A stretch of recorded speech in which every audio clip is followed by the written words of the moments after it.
the greatest among you must be servant. This is nothing but amazing, as this is the introduction as we come closer to the feast of Christ the King, as Jesus takes his place in heaven on his throne. And yet the throne is really the cross, where he shows his love, his mercy to each of us. And so there's an incredible lesson that the church is offering us in these final days of our liturgical year. Jesus teaches humility as the way to greatness. And what is humility? Essentially, humility is a virtue that restrains the movement of our mind towards some excellence, particularly refraining our mind from thinking it is one who is greater than themselves before God. And simply put, humility is accepting us for who we are and also our dependence upon God.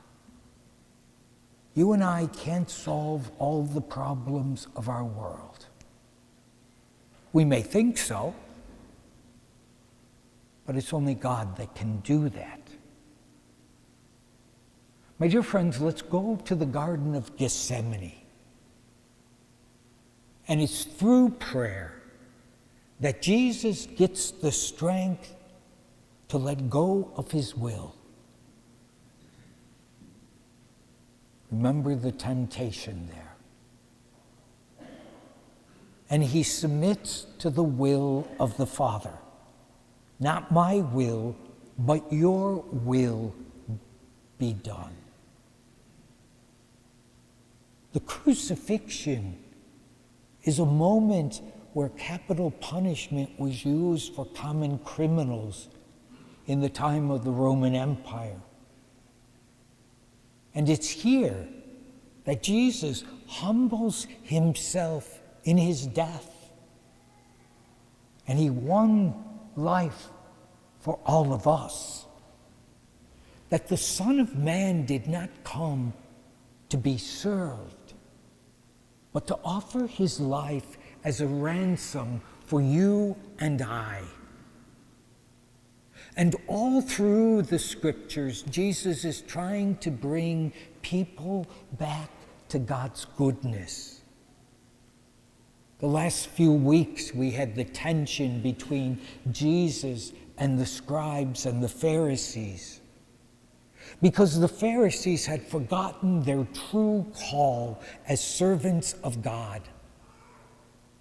And Jesus criticizes them by trying to bring them back to what ministry is all about. It's not about being esteemed. It's not about being loved and being honored and being praised and being preferred to others. No. Jesus turns the tables, especially on us, and tells us through his example of true service to the truth. That means you and I will be humiliated, will be despised. We're going to suffer for living out the call of the kingdom for the sake of truth. What Jesus is doing to the Pharisees, he's purifying their desires and their intentions. And why do we hear this today? This could be a reminder to all of us. There's a Pharisee too in each of us that regularly falls into that trap that leads to pride. And so that's why Jesus uses those words today as he speaks to the people.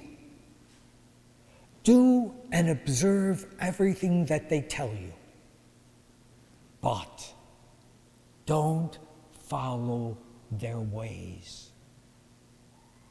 They preach, but they do not practice. They tie up heavy burdens, hard to carry, and they lay them on people's shoulders, but they won't lift a finger to move them.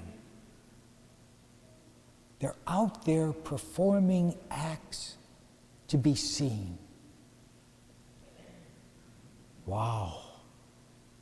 That humbles all of us to be careful. Be careful of how we show our faith. I hope and pray every day that through my humility in what I do, what I say, what I preach, it's those virtues that influence all of those actions every day. I can't preach what I can't practice, nor can I expect you to do the same. That everything we do is done in true humility, giving praise and thanks to God. It reflects His goodness working through each one of us. And so we pray today that Jesus may deliver us from that temptation of that vice of pride, and yet draw us deeper into that virtue of true humility. St. Augustine, the bishop of Hippo, knew that his brother priests were erring and falling, and they were failing to live out their call of service to God's people. And so Augustine taught them this act of humility, the willingness to share the generosity of their gifts with the one who created them in their likeness and image of God, while owning their own limitations. It's to move out of ourselves and allow God and God's grace to work through us. St. Augustine simply reminded them about humility as a remedy for pride. And the source of that antidote, humility, is seen in Jesus Christ. God cures us with His own humility by showing us, through that self-emptying of Jesus Christ, the path to reclaim our true identity. And for us to be His beloved sons and daughters as we reorder our motives, not searching for fulfillment in the things of this world, but striving to serve God and God alone as our servant King. My dear friends, may you and I strive to follow Christ by living out the virtue of true humility. It's not easy, but when we begin to put it on, people will see the God who loves us and has called us into life in Him.